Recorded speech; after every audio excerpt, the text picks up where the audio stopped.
Hello, my dear students. Very good morning to all of you. I welcome you all to this FIBSC online lecture.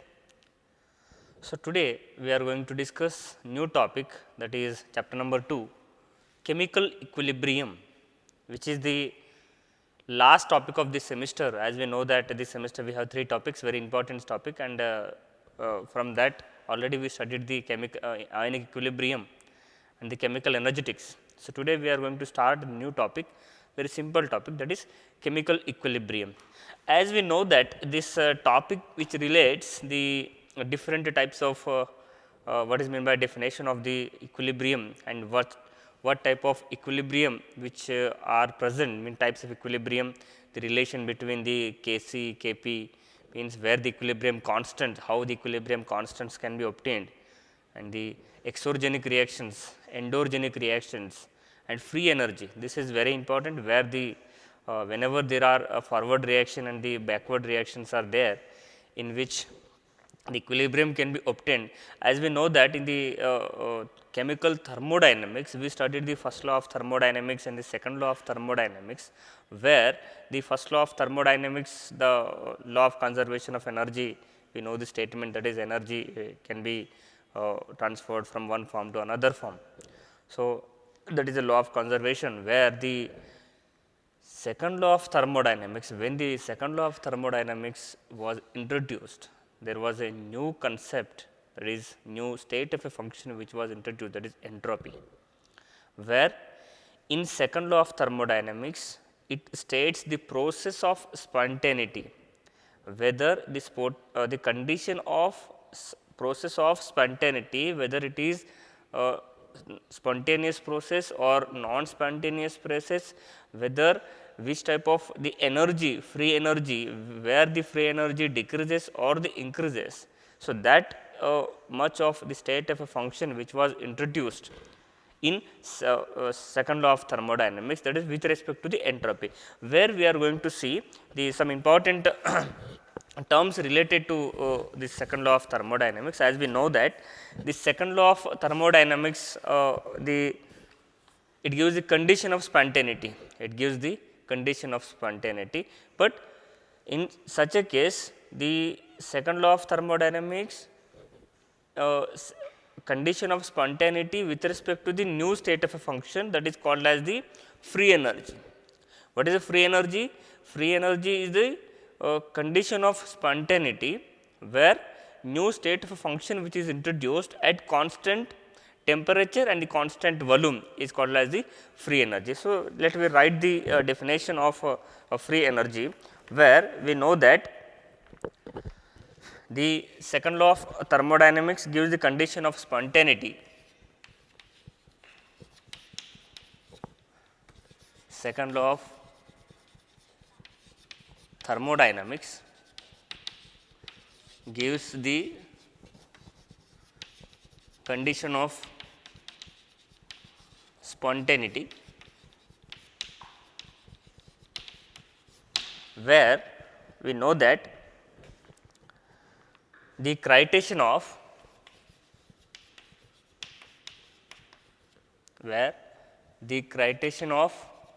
spontaneity,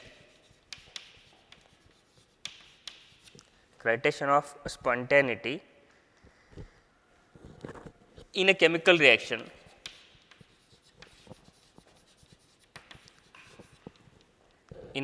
reactions introduced at constant temperature, and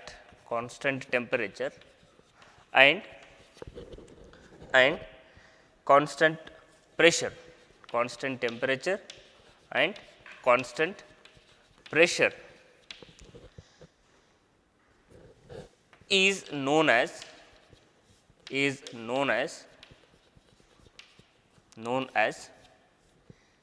Gibbs free energy, that is known as Gibbs free energy. Gibbs free energy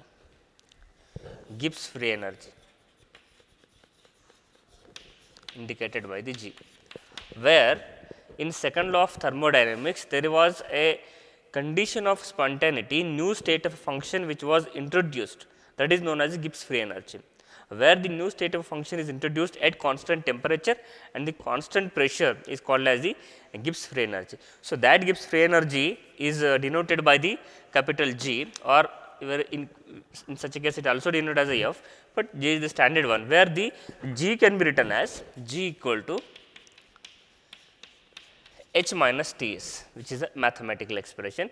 The change in Gibbs free energy, where we can write here, where G is Gibbs free energy,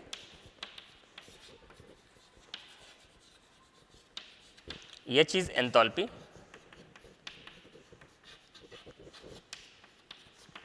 T is temperature, where T is temperature, and S is the entropy. S is the entropy.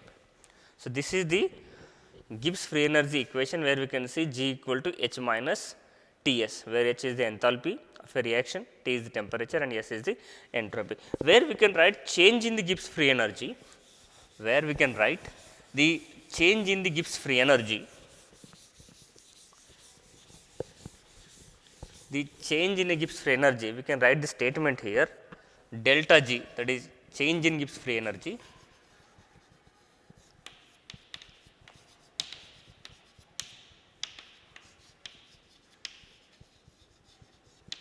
change in Gibbs free energy can be written as delta G equal to, that is delta H minus T delta S.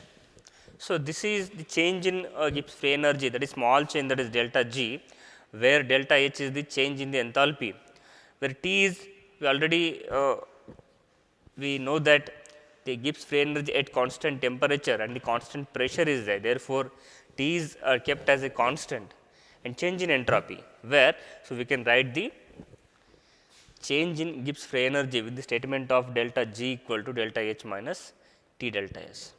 But so, let me write Gibbs free energy change in a chemical reactions. How we can write the Gibbs change in a chemical reaction?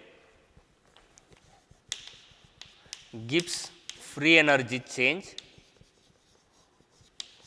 in chemical reactions, in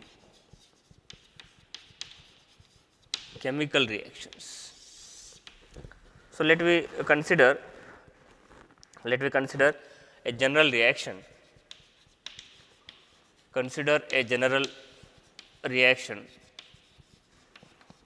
where we can write A, that is AA plus BB, where the stoichiometric amount or the number of amount can be, we can say here, converted into CC plus D and the D. So, where we can write the change in Gibbs free energy for this reaction delta G equal to, so we can write C GC plus C GD, okay, minus AGA plus BGB, where the free energies of the product minus reactants. So, here it can be write simply in general, we can write here in general what we can write, summation of molar free energies of the products minus summation of molar free energies of the reactant molecules. So, delta G equal to, so here we can write summation of we can write directly N P, that is here N is the, where we can write number of moles of product as well as the molar free energies of the products minus summation of number of moles of reactants, molar free energies of the reactants.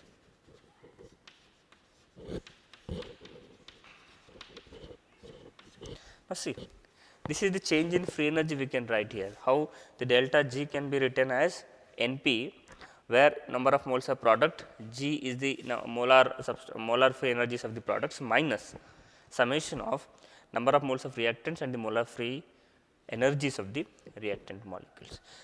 Once we have to remember that where the delta G, that is Gibbs free energy, it is in the negative case, negative, that is spontaneity of natural process, that is delta G is negative. Here we can say delta G is negative, that is the spontaneous reaction, delta G is positive, that is the non spontaneous reaction. So, from that we can write here the different exogenic and the endogenic reactions. With this delta G, value we can define the endogenic and the exogenic reactions. Let me write first exogenic reactions. Exogenic reactions. Exogenic and endogenic reactions.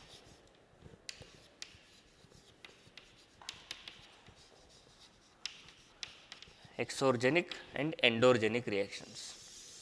Let me first write exogenic. What is exogenic reactions?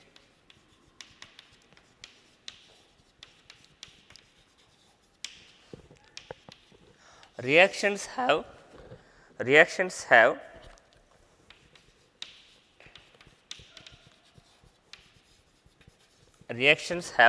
delta G, that is negative delta G.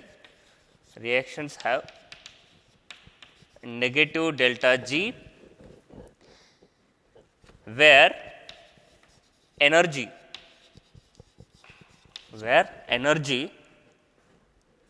is released, where the energy is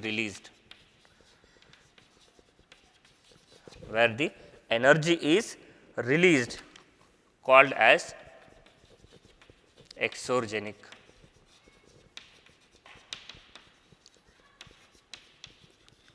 Reactions, you can see. Now, what is the exogenic reactions? Exogenic reactions are those reactions which having the delta G is negative. Whenever there is a delta G, that is Gibbs free energy always decreases for the spontaneous process, that is reactions have the negative delta G, that is where the energy is released, is called as the exogenic reactions. Example, formation of, very simple example, formation of CO2. Formation of, for example, CO2, carbon dioxide, from its element.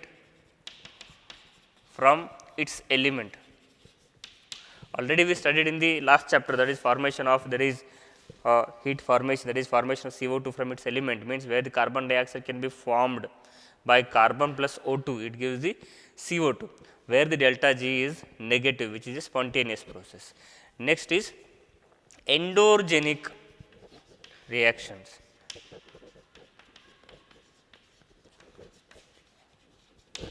Endogenic reactions. Here what is endogenic?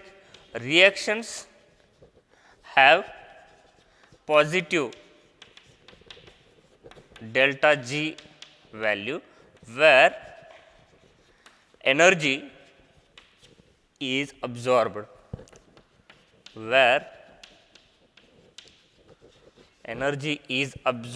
is called as endogenic reactions.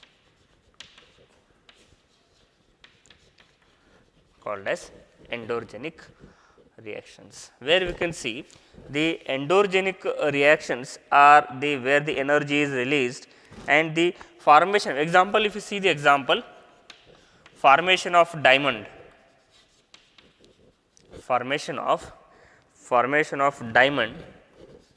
from graphite.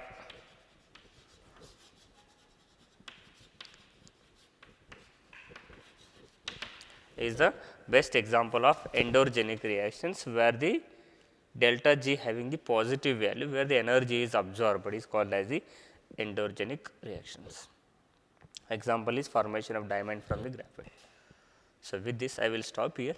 In the next lecture we will see the types of different chemical reactions and equilibrium, the types of equilibrium. Okay. Let me stop here. Thank you for watching this video. Thank you.